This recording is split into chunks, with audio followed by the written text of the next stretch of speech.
Welcome to the new and improved ConFab 2023. Many of you followed me last year on a ConFab journey. We had a lot of fun, and Florida Watercolor Society has decided to sponsor this year, and we're going to do it every month. And what's really cool about it, it makes a lot more, provides a lot more resources to draw on. And boy, we got some great resources coming today.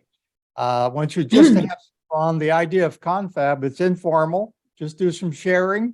Talk about our favorite topic, which is art, and more importantly, watercolor art. So we're going to have some fun. Before I forget, if you were watching earlier and seeing the slides, Sue Allen did not change her name. It's still Sue Allen. I had it as Sue, I think I put Sue Allen Downs, but Downs would be the middle word that should be in there. Anyway, forgive me, Sue, if you're on today. I did it on purpose just to make sure that you were awake. And the next ConFab is next March 26th, and we're going to have Sue there. And also we're going to have Susan Hansen. They're going to talk about composition, and I can't think of two better people and than both of them for discussing composition. We're going to talk about it, and I'm sure I'm the only one that ever has a problem with composition or thinks about it, me and maybe a million other people. So make sure you're tuning in. Without too much chit chat from me, and I know most of you signed up today just to hear me say something, and so I have. I'm going to turn it over to Jackie, and she's going to make the introductions. Jackie is the president of the Florida Watercolor Society for 2023. Her last name is Mulsick, and I misspelled her name too. If you look up her, it's Jackii, and with a single I is a different Jackie, but the Jackie we have is two I's. So welcome, Jackie. Tell us and take it away, would you? Thank you, Ron. Appreciate your help here. And thanks for everybody who's joining us today, because I know it's a beautiful day out. So, but we have two very important new board members, our second VP and our third VP. Second VP is Katherine Leathers. Give us a wave, Katherine, so they know who's who. And then Gwen Kodad is our third VP. So the format for today is that Gwen will go first, and then we'll have a question and answer period, and then I'll introduce Katherine and have her question and answer period, and then we'll conclude with a couple of announcements, and thank you all for joining us. So with that, I'm going to turn it over to Gwen. A lot of you probably know her from Florida Suncoast Watercolor Society, where I believe you're newsletter editor, correct? That's correct. And I'm now membership chairperson too. So oh boy, information, I'll be happy to share it with them. Well, we appreciate you stepping up to the Florida Watercolor board. And this year you are in charge of getting the demo artists for convention. And I know you still have a couple of slots open. So anybody out there who's watching who would be willing to volunteer for a 45-minute demo at convention, we would love to have you. And Gwen can tell you how to get in touch. So with that, I'm going to turn it over to Gwen. Great. Thank you. And I'm going to start a little PowerPoint just to, I hope I'm going to start a little PowerPoint. Did I? Not yet. Not yet. Okay, I've got to go back and share the screen. I'm sorry. Right. There we go. So let's start back here. Now, can you see it? Great. We can. Good. Well, first of all, I always feel like it's a good way to introduce yourself is to tell people something about you that they might not know, that they may or may not find interesting, but that I find interesting. So, you know, you get my point of view of what I think is interesting about myself. And first is that I grew up in Florida. Many of the people who are here didn't grow up in Florida. They grew up in other places and moved here as adults or retired here. Not only did I grow up in Florida, my family arrived here in 1822 when the state opened for settlement. We've been here since that time. We may wander out, go to some other states for a while, but we always come back. And I think it's why I love painting Florida scenery and birds and flora and fauna so much, is that it's just really ingrained in my background. I have an undergraduate degree from the University of South Florida. I have a doctorate, PhD in psychology from the University of South Carolina. And I worked as a school district psychologist and associate superintendent in South Carolina for 30 years before retiring. So that brings me to my art training, which is my formal art training is non-existent. I always wanted to pursue it, but my parents convinced me as a child that all artists starve to death and that I needed to have a different kind of career if I actually wanted to survive. And I believed them. But I always said, if I ever have the opportunity, I'm going to pursue watercolor because I love it. And one day after I retired, we were at Selby Gardens, where a lovely little woman that I still work with, Carolyn Miranda, was having beginner watercolor classes. And I thought, why not give it a try? Find out if I have any future in watercolor. And since that time, I've been taking workshops with everyone I can and everywhere I can. And so the thing I really like about the fact that I have a doctorate is, you know, and sometimes you wonder what they're worth. Well, one of the things they're worth is they teach you to be an independent learner. You don't end up with a doctorate unless you're willing to really do a lot of independent study and research. And that has applied very well to me as I began pursuing my artistic career. I consider myself in the learning stages, and I'm always looking for ways to improve as I move along. And I'm really excited to be part of Florida Watercolor Society because I joined when Florida Watercolor Society did their convention in Sarasota a few years back, maybe about 6 or 7 years ago. And I wasn't a member at that time, but I went and there were all these workshops and, you know, all these people doing really exciting things. And if I joined while I was there, I got like an 18-month membership or, you know, some kind of deal like that. So I joined Florida Watercolor Society for the learning experiences that it provided me. So what are my favorite things to paint? I really like to paint birds. Everybody who knows me knows I paint birds. I love birds. I'm trying to make myself not paint so many birds just because that's always my comfort zone and I need to paint other things. I enjoy painting plants and flowers and animals. Things I don't enjoy painting, and Jackie can attest to this because she was in a workshop with me where I confessed that I'm terrified of painting people. It just frightens me. You know, I always figure I can convince you it's a bird, but I might not be able to convince you it's a person. And I also struggle with landscapes. So those are two of the things that I'm working on at the moment. Like I said, birds. I go to the beach a lot. I go to a variety of different areas where there are birds, like jungle gardens and the zoo. And I take all kinds of pictures, and there are just so many beautiful birds in this area that it's hard to resist them. Recent awards and recognitions. This is the workshop that I mentioned that Jackie and I were both in. It was a workshop with Ken Paul, and he was doing people. But it was the Southern Watercolor Society show, and my painting, Young Methuselah. I think you can see it. I don't know if the screen is over it or not, but Young Methuselah won an award. It's a bird. There's no question about that. And it's won awards in several shows. And I am thrilled to say that I got my Florida signature this year with this painting. So it's a painting I love. And it really came through for me with my signature, my Florida Watercolor Society signature. And Robin called me on Friday to tell me that it's sold as part of the traveling show. So if you wonder about putting your painting into the traveling show, I can tell you that it worked well for me. I know that's the hard one to do sometimes, but I currently serve on the Southern Watercolor Society board as membership chair and website manager. I say I don't like to paint people, so it's kind of ironic that my first acceptance into the Florida Watercolor Society exhibition was with this painting of my grandson at the beach. It was just such a cute picture, and I just so enjoyed painting it, although he insists it's not him. He says it's his younger brother, but in fact, it is him. And that was my first acceptance into a full show. Like I said, birds. So I've got lots of paintings of birds, and this one right here, Wood Stork, was my second acceptance, and it also received the Laverne Phillips Award. And I appreciate Michael Reardon very much for that award. And it was in the not the traveling show, but the airport show this last year. And it's got a few other stops along the way before it retires.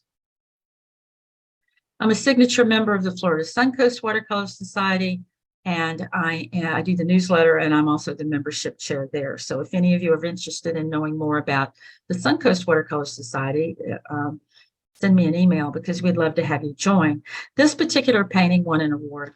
And this is where I learned that you probably need to do a lot with the painting before you put it in a show, because it's sold before I did anything with it. So it's one of those things when they called to say it was sold, it's like, yay. Oh, no, I don't have a good print of it. But as I said, I'm currently serving on the board as corresponding secretary and membership chair. And for those of you who wonder about whether you should volunteer in local organizations, you learn so much behind the scenes. It is amazing how much you learn about not just the inner and outer workings of an organization, but the process itself, the art process itself, the business of art. And I have found that to be an extremely useful experience. I'm hanging a show tomorrow. If you've never participated in hanging a show, that's an experience you probably want to have too, because it's an art activity in and of itself, trying to figure out how to hang that show so that I'm not hanging it by myself, I'm hanging it with others, but it is definitely a good experience. And I'm currently working toward my master signature status with Florida Suncoast. So where do I find inspiration? I take my camera everywhere I go. And my serious hobby was photography before I took up watercolor. And one of the things that I have found very useful is that photography rules usually make good composition rules for a painting. Same things that work in a good composition for a photograph generally also work in a good composition for a painting. And I really like things with interesting shadows. Both as a photographer and a painter. This is a photograph that I took in the St. Petersburg Museum of Art, and they had lights coming in from 3 different ways, and it made all these interesting shadows on the background. So I just really felt like I had to give that a try, and I was happy with it. I call it cosmic dance. The grocery store. I get some of my best pictures at the grocery store, but be prepared to explain why you're photographing all the vegetables. I went in with my phone, my camera, ready to take some great pictures. The colors in the produce section are beautiful. And I decided things needed a little tweaking for, better photograph. And at some point, the produce manager came over and said, "Ma'am, is there something you need help with?" But once I told him what I was doing, that I was an artist and the colors were lovely and I was trying to get a good arrangement, he was all in. Once he realized I wasn't there photographing some kind of problem that the store might be having for, and I was going to report them. I take pictures everywhere. This one is the horse from New Orleans. This was just walking on the beach at Sanibel where somebody had lost their sunglasses. This was at a horse show. I'm just always taking photographs and then going through and seeing what intrigues me, what might I like to paint, because I found that if I paint what I enjoy, I do a better job. If I'm painting to fill a need, or, when I start trying to think, oh no, the Florida Watercolor Society show is coming up and I've got to produce something, I don't generally produce much of anything that's worth talking about. What am I working on? People. Oh my goodness, I can make a mess of a painting with a person in a skinny minute. And this is a painting that I did with Ken Call. And I was really happy because one of the things that I learned from him is I can get the detail in a face without painting every detail of the face. And that seemed to be a particularly good thing to learn. I don't do landscapes very well. I think I put too much water in them. They get too muddy. Then I try to fix it and then it's a bigger mess. So those are two things that I am really working hard to do. And because I tend to paint the things I really enjoy, like birds, I'm making myself do things that I might not otherwise choose to paint, just to push myself and try to learn new ways of approaching things. I'm going to be taking a class with Kathleen Giles in June, and she's a hyper-realistic painter, as many of you may know. Just beautiful, beautiful work. I'm not a hyper-realistic painter, but she does a lot of people, and I'm thinking, okay, there are things there for me to learn that might help me improve my work. I got serious about watercolor probably about 2017. Up until then, I was kind of a Sunday painter. You know, I'd get it out on the weekend and piddle around a little bit and then be disappointed that it really wasn't all that great. Now I try to make a goal to paint every day. And that may not be for very long. I give it what time I have, but at least every day, pick up that brush and paint with it. Right now I'm experimenting with alcohol ink, and alcohol ink is one of those things that may or may not be accepted into various shows. So you have to take a look to make sure, is this going to be anything I can use? But I can tell you that people love these. So if you do shows where you're selling your work, they love alcohol ink. And I will tell you that if you need to relax and take it easy and not be quite so tuned in to very detailed painting, alcohol ink is incredibly fun. It is just, you have to really loosen up. You have to find a real balance between no control and some control. It goes where it wants to go, and it changes colors in ways that you don't expect. Once it's dry, you can add acrylic touches to, and then I put it on cradle board. So at the convention, I'm going to be showing two things. One, how to experiment with alcohol ink, and two, how to mount anything, not just alcohol ink, on a cradle board. So I hope some of you will join me there. And as Jackie said, we are looking for people who are interested in doing demos for our members and our visitors at the upcoming convention. So if you are interested, or you know someone that you think would be a really excellent demo artist, please email me. You can go online at Florida Watercolor Society and just email me as third vice president, or you can email me at my regular email address. Just let me know who we need to be talking to, because we want to always have exciting and interesting topics for you to, even if it's just to explore a new area or get an idea, or figure out how to work through some issues, like how do I get this on a cradle board? And what can I do with it once I have? So please let me know. I'm really looking forward to a great year as a member of the board. I have to tell you, I have been so impressed already, just in my short time since January, participating on this board, with the level of organization and dedication that this board has to the organization and to the members in this state. And you're just really lucky for the people who are willing to give their time and energy. It's just such a great, it's a great feeling to be part of a really excellent board. And I know it's going to be, I know I'm going to love it all the way. So that's me. I'm Gwen Kodad, and thank you for listening. Oh, that was really good. Thank you very much. Do we have any questions? You can take it off your. I know, I'm trying to figure out how to do that. There we go. Oh, there we go. If you have any questions, just put them down there in the question. There's a little place down there. It says Q&A. Just type your questions in there. Could you expand just a little bit on the alcohol use? Alcohol ink. It is Alcohol ink. It's alcohol ink. Oh, Yeah, alcohol use.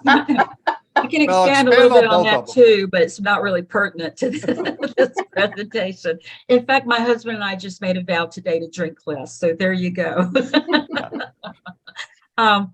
The alcohol ink is a medium that doesn't move with water. It moves with alcohol. So you use this is 99% isopropanol alcohol.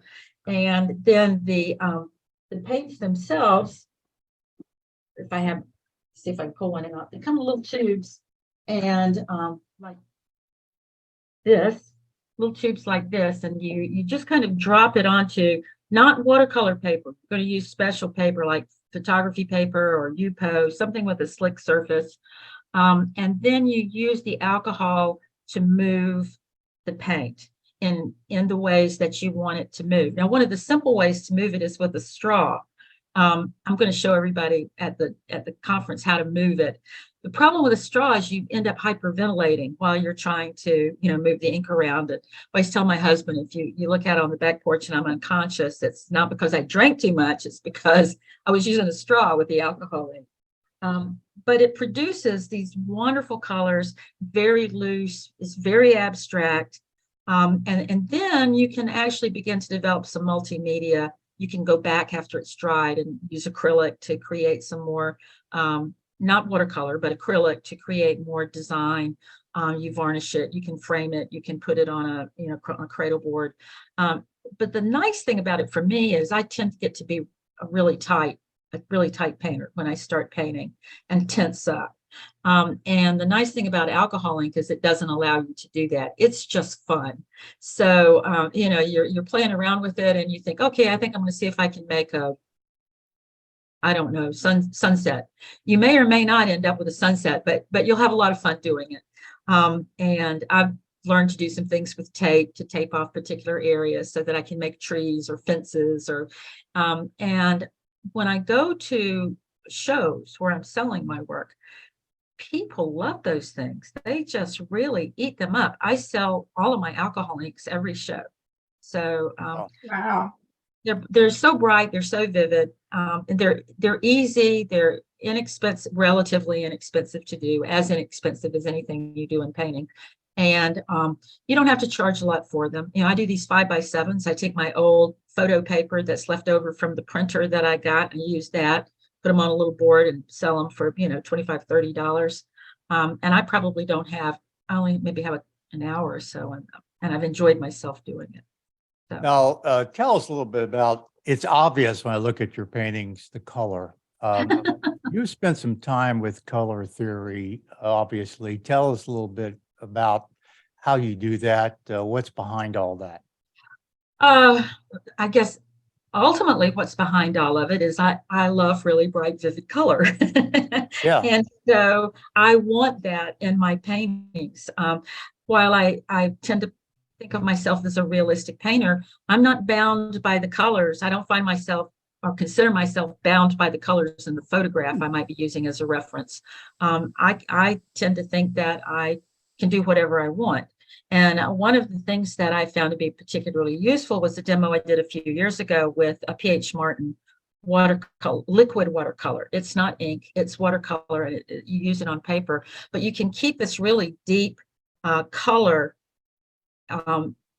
You need to use it after your ordinary watercolor, but you can keep this really vibrant color going. Yeah. It doesn't gray out on you in quite the same ways. And then I also try to pay attention to pigment and how things mix together and what's most likely to turn to mud on me or create a color no one in their right mind would want in a painting. But for me, it's just really all about, do the colors feel right to me? Do they look right? Do they make me feel happy when I look at them? Well, awesome. Any tools or methods or support for people that want to expand their color beyond imagination like you've done? Any tips other than experiment? Well, that's always the best tip. Here's something. Oh, I don't have it right here in front of me. I was going to show my little watercolor diary. One of the things you can do is I just bought this. I usually have little pieces. Here it is. Usually have little pieces of paper lying around place with color experimentation on it. But there's this nice little color palette diary you can use.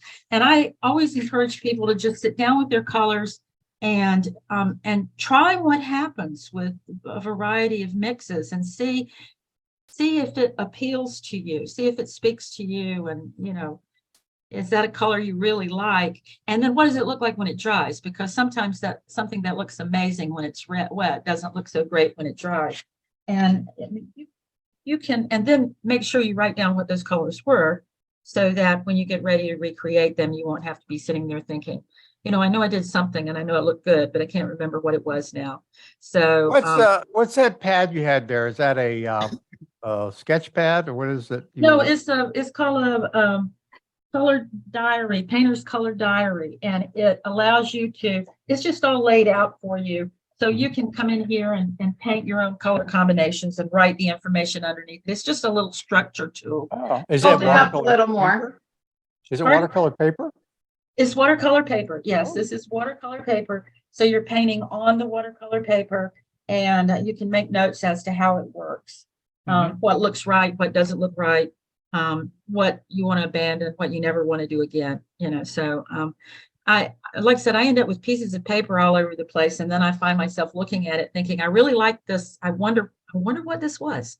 I wonder what 2 things I did to make this happen. So I'm trying to get myself a little more organized with this. How do you find that?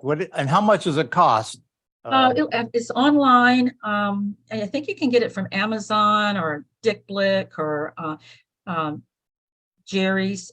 This one was $18.99. Yeah. And if you've got Amazon Prime, they'll deliver it the next day with no shipping. Yes. Hold that up for everybody to see the front of it for a second. Yeah. It's called Painter's Yeah. Just hold it Color there. Gallery for Watercolor. Okay. Very good. Some people want to take a picture of it.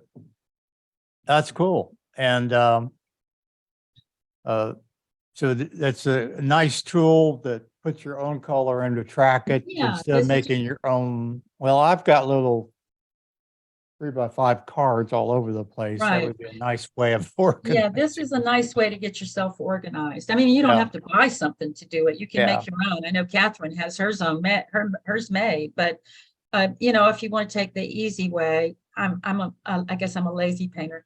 I bought one. Yeah. Tell us about the paper substrate you use on the non-alcohol. On non-alcoholic regular watercolor, I paint on 300-pound, usually Waterford, sometimes Fabriano, occasionally on arches. For some reason, I don't like arches as much as I used to, but that's probably just me. Both of those papers are softer papers than arches, and I really like the softer texture. I think I feel like I have a little bit more control over the paint. And I like 300 because it dries slow. You can do a lot of mixing and mingling and making corrections, where 140 can dry pretty fast on you, and it wants to buckle unless you've done a bunch of stuff to it. So I just like 300. I don't like what it costs, but other than that, I enjoy 300 the most. And I really like the Strathmore. It's not Strathmore. Saunders, Waterford. Saunders, okay. English paper. Yeah, it's English paper. And of course, Fabriano is Italian. So I got to remind everybody, it's kind of funny, at the convention last year, they had a couple of papers that were on sale, like less than half price. And the vendor said, we didn't plan on that. They didn't, and they had to bring another shipment. They sold it all. So if you, one of the benefits of the convention is you get your paper cheaper. And a lot of people wait till the convention. Right. I was going to buy some, and they were out. They had already sold out when I got there to, when everybody started saying, hey, there's a good paper deal over there. I had already, and also it's not called the auction, Jackie. What is where you can go in and bargain bazaar. Bargain bazaar. Our bargain bazaar will be going again. Yeah, people donate all kinds of things. I got a great little tripod for just $5, and there are lots of bargains in there, that things that you might not have bought if you were paying full price, but you certainly will consider if you've got a deal going on. So that's cool. Well, another reason we're seeking donations again for this year. So if one man's trash is another man's treasure. If you have stuff you're not using, save it to donate to the bargain bazaar, and then likewise you'll probably find something that you want. So yeah. Yeah, I got a lot of trash here, so that'll work out nice. I don't think she really means trash. Valuable trash. All right. Okay, well, turn it back to Jackie again. Okay, thanks, Ron. And thank you, Gwen. I know that I fell in love with that pelican and the personality of it. So I'm kind of sorry it sold, but I'm glad for you that it did, because it was so darn cute. But I see that all of your birds kind of have a style and a personality to them. So thank you for letting us peek through your portfolio. So now I'm going to introduce Katherine Leathers, or Dr. Leathers. I didn't realize you were both doctorates. But Katherine is our new second VP, and she's in charge of raising the awards this year for our annual exhibition. She's already off to a great start. She's from Miami, so anybody watching from that area will recognize her. And you were the recent third place winner in our annual online exhibition for that beautiful painting of I think it's called Palm Lights. Just gorgeous. I mean, the detail and everything. But I'm going to turn it over to you, Katherine, so you can get started on your presentation and show us your stuff. All right. First of all, thank you so much for joining us for this ConFab. To make it easier and to help me organize my thoughts, I've got a PowerPoint also. So if you will, I'm going to take you into the PowerPoint. And I do have a doctorate. It's from University of Miami. And let's get started. And there we go. First of all, I am thrilled to be part of the Watercolor Society board. I've met some lovely people on the board, and they've all been so helpful in helping me to get started on my duties. And the way the board works, this year I'm second vice president. Next year I'm first vice president. And then in 2025, I'll be president, followed by extra years on the board. And basically, as you've already been told, I'm working to raise money for the awards. And just a little preview of when I become president in 2025.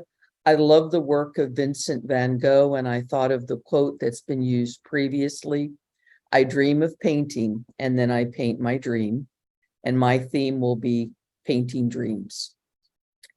And I really didn't start water class instruction or painting until about 2014, when I retired from being a Dade County teacher. This is from my very first watercolor class. I do not have an art background. I've always loved art, but I never had the paints as a child to enable me to pursue it. And as much as I loved art, I had to work for a living, and it was only when I retired that I could really enjoy taking watercolor classes. I joined Miami Watercolor Society. I also became a member of Gold Coast Watercolor Society and Florida Watercolor Society. I took every watercolor class and workshop I could. I read every book and magazine I could find, and I started painting, and I've never stopped. This was what I did one Saturday afternoon. I wanted to get all of my colors on a chart. So I just took a sheet of 300-pound Fabriano cold press, lined it up, and I just started mixing all of my colors and marking them down. I prefer to use Daniel Smith watercolors. I like the vibrancy of the color. I also like them because they're very creamy. And whenever you have them dry out and you add water, they'll just come right back up. And on this, I just wrote down all the colors I had at that time.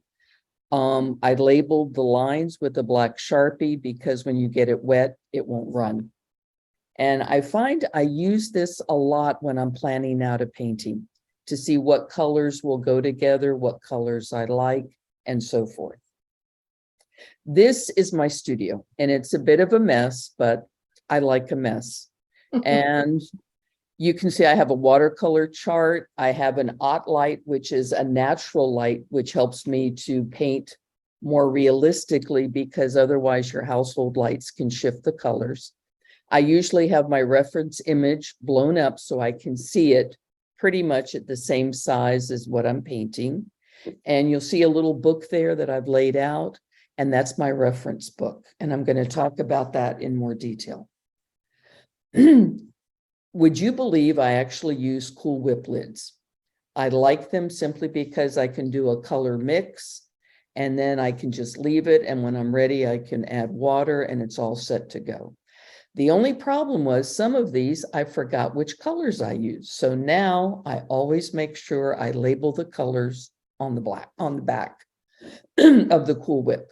I like to use fresh colors right out of the tube, and I use a spray bottle to wake up my colors. The brushes I use, lately I've been using a Skoda Reserva Series 1212, and it's a sable. I like it, it behaves and has a very good point. I prefer to use Raphael Kolinsky sable, but right now they are very hard to find. The last time I ordered them, I actually had to order them from England through Jackson's Art Supplies. Lovely people, and I did get them, but since then I've switched over to a Skoda. I use a lot of masking in my art, and you'll notice my Cool Whip lid also doubles as a masking fluid tray. Simply because if you spill the masking fluid, it's better to spill it on the tray than all over your studio. If you'll notice, I do use a toothpick to apply masking fluid. I also use a color shaper. What I like about the color shaper is it's got a rubber tip. And this way you can apply it very easily. And when the masking fluid is dry, it peels right off. And you can save your brushes because once you use them for masking, they're pretty well gone. And this is what I use as a reference tool. It's a Moleskine Art Collection watercolor album. I like the 5x8 size. It's 72 pages, and you can get this at Blix, and that's the item number and the price. And on this, I've listed all of my colors. I like to list them by color families, and then I do color mixes. I prefer to use a single pigment color. It tends to work better if you're mixing. Sometimes if you have too many colors in your reference color, like cadmium yellow, and you mix it, sometimes your colors can get muddy. Also in the book, I list what brushes I use, what papers, mission statement, goals, etc. These are all my yellows, and you'll see next to it, I wrote down what they're made out of. Each manufacturer likes to do their own color combination, and you need to be careful and check the reference, because one color manufacturer for Quin Gold may use a different combination of component parts. Here, these are just some of the goals. I would take the watercolor classes, magazines. I made sure I went to the convention with Florida. The very first one I went to was in Sarasota. I loved it. I learned so much, and I've been to every convention since. And then my goals were to join the different watercolor societies. And I did make up my own watercolor artist website, did business cards. And then lately I've been getting some awards, which I'm going to talk about in more detail in a moment. Here, these are my red oranges. Besides writing down what the color is made of, I also on the side, I wrote down whether it is semi-transparent, transparent, and opaque. And I find I tend to use more colors more frequently, and I put a star by some of those. Here are my reds. And again, I like my permanent rose, my Quin coral, my Quin red, my blues. I find I use cobalt a lot, French ultramarine, Russian blue a lot. And my purples, I found one I really like, which is Carby Azul. I don't even know if I'm pronouncing it correctly, but it's a really nice, vibrant purple. And then for each of my color families, I go ahead and mix component colors with other colors and just see what it looks like and write them down. It does save a lot of time when you're deciding what color mixes to use. And I did this with greens because I wanted some warm and some cool greens. My warm greens would be green gold or sap green in the mixes. Cool greens, I like Viridian and Phthalo green. And I usually use Quin Gold, Quin Burnt Scarlet, or Quin Burnt Orange. They make really nice greens. And here, every time I do a painting, I usually do a color planning chart. And I look and see what colors are in the reference photo. And then I go ahead and see how I can duplicate these colors with my watercolors. And I try to stick with a limited palette because you get more harmony when you have a limited palette and you repeat the colors. And here I'll go through and talk a little bit about some of the paintings I've done. This is Palm Lights 5, and I was very pleased that it won 3rd place in the Florida Watercolor Society online exhibition. And here's the reference image. Now, if you look at the reference image, the colors are a little different. And I also took some things out. I don't know if you can see the little arrow, but there's like a palm trunk right here and another one here. I thought they were distracting, so I took them out. And then there was a knot of fibers or something at the bottom, which I also thought was distracting, and I just took it out. Here, this painting was the painting that got 3rd place in Gold Coast. And it was also my very first painting for Florida Watercolor Society. I was thrilled to be in my very first show with Florida. And here is my reference photo. Now you'll notice the colors are a little bit more stark in the photo. I toned them down for the painting. Also, there's a big X right in the center, which I thought would be very distracting in a painting, and I took it out. And over here, we have some brown foliage, and I didn't think that would work in the painting, so I just blended in other colors from the painting just to make it more harmonious. I just thought that was just too eye-catching. This one is Golden Coconuts, and it got 3rd place in the Miami Watercolor exhibition. And this is my reference photo. This one I found when I was driving. Now, of course, I stopped my car, and luckily I have my cell phone. So I just used my cell phone to take a reference photo. It was just too pretty to pass by. And again, I took some things out. I took out these fronds in the foreground I thought were distracting. Also, this foliage, I thought, no, there's too much yellow in the center. Let's put some green over here. That way it would sort of frame it.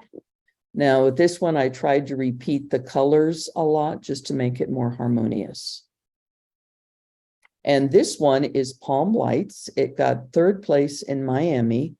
And this may look a little familiar because I used the same reference photo from another painting. This is the reference photo from Palm Lights 3. Only this time I just used the top portion. And again, I took the big X out because it just wasn't working. And my son loves coffee. So this painting was basically a painting for him. I like to walk at a neighborhood park, and they have wild coffee growing on some trails. This one got the Rosa G. Martinez Memorial Award from Miami. This is what it looks like when I was walking, and this is what it looked like when I painted. Notice I shifted the colors again. Now here, if I had to do it over again, I probably would have taken this branch out because it's just a little distracting. And then when I finished it, it didn't look right. So I made the background darker, and then it made the colors pop a little bit. And this is Mangroves, and this won 2 awards. It got 3rd place at Gold Coast, and it got a merit award at Miami. And I was at Deering Point in Miami, and it just looked so pretty. I went ahead and took the photo, and that's what the photo looks like.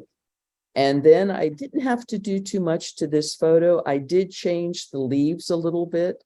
They looked too much the same, and so I made some leaves a little more yellow green and then some more green. The ones in the back, I tried to get a little darker, and that's just the way it turned out. And here we go. This painting, I took the photo. I was in a canoe over at John Pennekamp Park, and the lights just mesmerized me. I go, I've got to paint that. Now, once I started, I thought, what have I done? Because if you look down at the bottom, all the roots, and I thought, I can't do this. And I thought, well, I'm going to do one thing at a time, one section at a time. And before I knew it, I had it done. And this is the reference photo, and that's the final painting. If I had it to do over again, I would have liked to add more yellow to the final painting, but that's how you learn. You do a painting and you go, oh, if I did it again, I'd do it this way. But each painting is sort of like a moment in time, and it just shows you where you are as an artist, and it can help you see how much you've grown. And thank you for watching my little PowerPoint.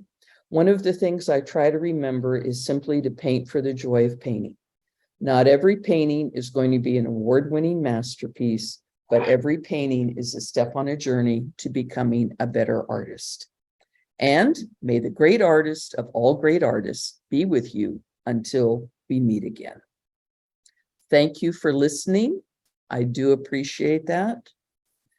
And I'm stopping the screen share and I'm back here. Are there any questions? Oh, man, that was awesome. I loved every Oh, second of thank it. you. Oh. He's my director of PowerPoints, just so you know. I had to do the practice session earlier, so I hope it was okay for the final run through. I really appreciate it. And I did notice a number of things that I thought stand out. One was the Daniel Smith is all of the paints, including the purple you use. Primarily Daniel Smith. The Verditer blue, I don't remember which manufacturer does that one, but I took a workshop with Ann Abgott, I believe, and she used it. And I used that in the Wild Coffee, and I also used it in my first Mangrove Lights. It's a nice sort of blue-gray. It's a little opaque, but I really like the way it works. Otherwise, it's primarily Daniel Smith. Very good. And tell me a little bit about a lot of all the winning paintings are green and purple.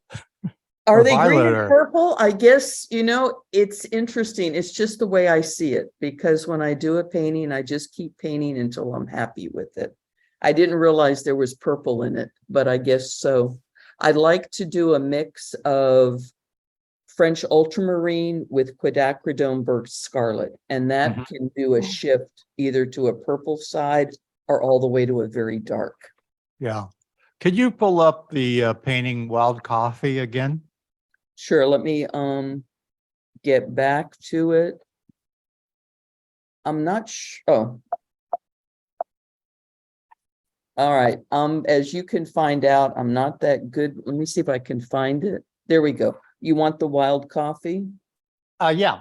That's one the is- Wild Coffee. Only it And really that points. has the Verditer blue, and the background is the mix of French ultramarine and quinacridone burnt scarlet. And I Right. just did more and more layers to get it a little bit darker, and that way the colors stood out. Catherine, I've got some questions too, if you wouldn't mind answering. Oh, sure. Be One, pleased can you to. talk a little bit about the sizes of your pieces? And our friend, Randy Globus, so nice to hear from her, and she's awesome. She was one of the ConFab presenters previously. But anyway, what's the size? Where are the sizes? I've been using just a half sheet. I find it easier for me to work with since I haven't been painting very long. I've done a couple of pieces that are a little larger. They're a little awkward for me to work with. So I'm trying to get a little bit out of my comfort zone and go a little larger. But when all else fails, I'll go to a half sheet. Yeah. Someone asked about the leather portfolio. That is the moleskin. You can get it at Dick Blick's. And basically I have one book that's my master, and I keep all of my color mixes there. And then I have another book that it's like a duplicate. And with that one, I do like the reference images for each painting, because for each painting, I do like a color plan, like what colors I plan to use. Now, of course, sometimes when you start a painting, the colors you start with aren't the colors you end up with because it doesn't work, but it just gives me a roadmap, which makes it easier as I plan. Cool. Do you use the granulating paint? I think the French ultramarine is granulating, and I just learned on French ultramarine, and so I just kept using it. I really don't check too much whether it granulates or not. And someone asked, Dina asked, what brand of paper and weight do you use? I started to use Fabriano 300-pound cold press. When I first started painting, I was using hot press, which is a nightmare because all I can say is my life became so much easier when I didn't use hot press anymore. I love the Fabriano. It works really well with masking fluid. It's very forgiving. Like if I have to lift something, it lifts fairly well. And I just like the way the colors interact with the paper. I noticed once I switched to Fabriano, I started winning more awards because the paintings that won the awards were all done on Fabriano. Very good. Are there any other questions? I have one. Certainly. The other day when we did our little practice session, you mentioned about where you buy your masking fluid and why. I tend to buy my masking fluid online simply because in the store, it tends to be rather old. And if you're not careful, you'll see the masking fluid in the store is discolored. I really like using the Winsor Newton colorless masking fluid because when it dries very clear and you don't have a problem with the color shifting the rest of your painting. And then too, in a store, sometimes customers go in and they open it up, and every time air hits masking fluid, it starts to get old. If the masking fluid is yellowish or it's really lumpy, I just throw it out. It's not worth it. I tried to add ammonia, and the only thing it did was make my studio very smelly. And so I thought, I'm never doing this again. I'm just going to buy a new bottle. It's only about $15. I can suffer with it, but I couldn't stand the smell anymore. How do you get the image transferred over to your paper, or how do you draw it? It's more like a projection type. I simply project it onto the paper. I lay it on top of the paper I'm using with Surreal, and then just use that to transfer it.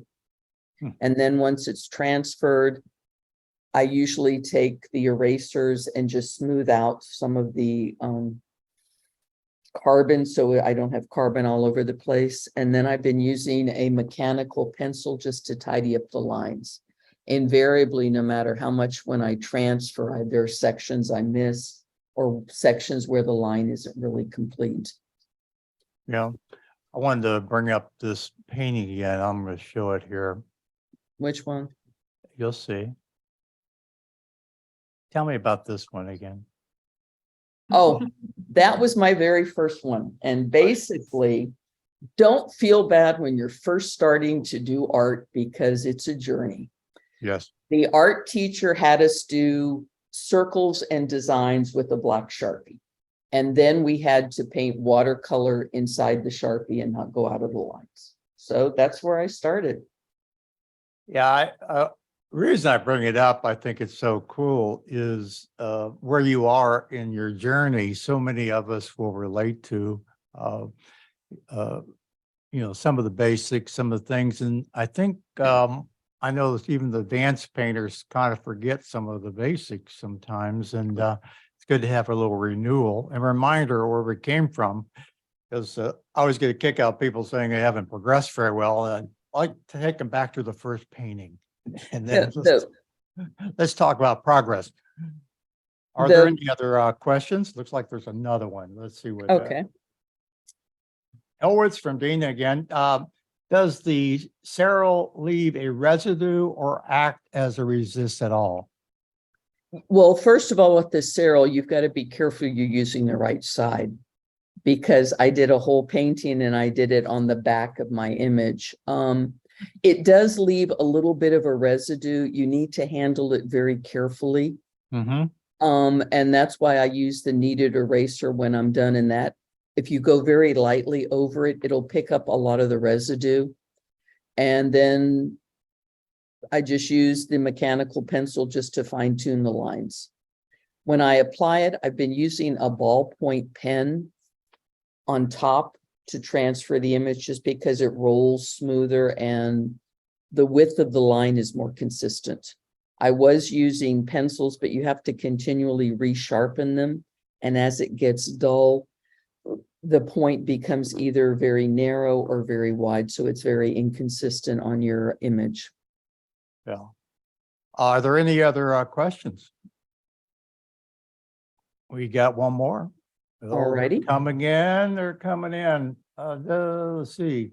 Oh, here's the question. Their comments now. Excellent. She says, thank you. Oh, it's my pleasure. I'm really Yeah. looking forward to meeting everyone at the watercolor convention. Okay. Well, let me, got a few things I wanted to mention to everybody. First off, we're glad to see a number of the board members on today. Nina and Roberta, Bev, and it's kind of like romper room, romper stomp. Well, anyway, I won't do that. And also we have, like I said, some previous people that have been here before. In the past, it's nice to see your faces. I do want to mention what a really nice job y'all did today. I like the taking your time to pull up the information. We do have Sue Allen on the line, but on here. Let's see where she is. Let me see if she's still on. She is. Can you say something, Sue? She's muted. She's muted. Okay, she wasn't counting on I'm it. unmuted now. Okay. There you go. Well, she's going to be around next month for our ConFab along with Sue Hansen, and I thought maybe we'd get her to say something. Well, I just want to say how much I admire these two people you've had on today who have such an organized approach to their watercolor. And it's just wonderful to see. It makes it understandable for others.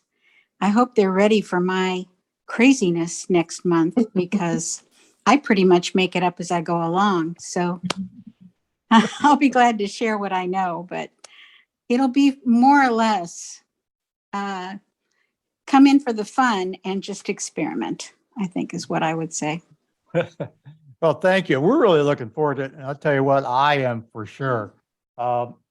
If you saw the slides in the beginning, I screwed them up, but I fixed your name. I want to show that again.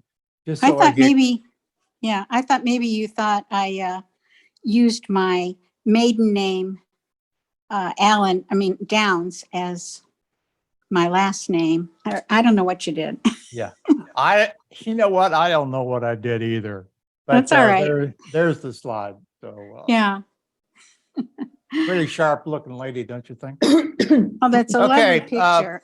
Let me see if there are any other questions or comments. Everyone says, use a red ballpoint pen so you don't miss any lines. Ah, okay. That's anonymous. Thank you, anonymous. And thanks for attending. Good day, anonymous.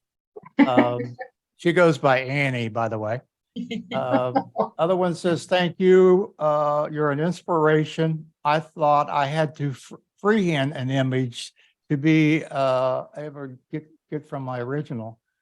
Where can I see or rewatch this recording? It will be available on our YouTube channel. I will post it there. Just go to the Florida Watercolor YouTube channel. And, or you can go to our website and just click the YouTube icon. It'll take you to our channel, and probably tomorrow I'll have it up there.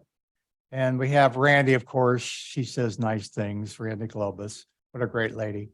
And I'm going to give it back to, here we go. I'm going to give it back to Jackie with two eyes. There you go. Two eyes, no nose. So thank you all. Katherine and Gwen and Ron for putting this on today. And we look forward to the next one at the end of next month. But before that, we've got a couple of things going on. Don't forget to enter the Weathering the Storm online show, because if you become the People's Choice favorite, you'll win a $200 gift card from Cheap Joe's. You still have a few more days, I think, until March 3rd to enter that through the website. And we also, I want to remind everybody that our deadline for renewing your membership with FWS, we have changed it to March 31st this year. We're doing our best to let everybody know, but don't wait until the show to renew your membership, because you won't be eligible. So appreciate everybody who already has renewed. We'll be calling some people up, so don't be surprised to get a call from us if you haven't renewed yet.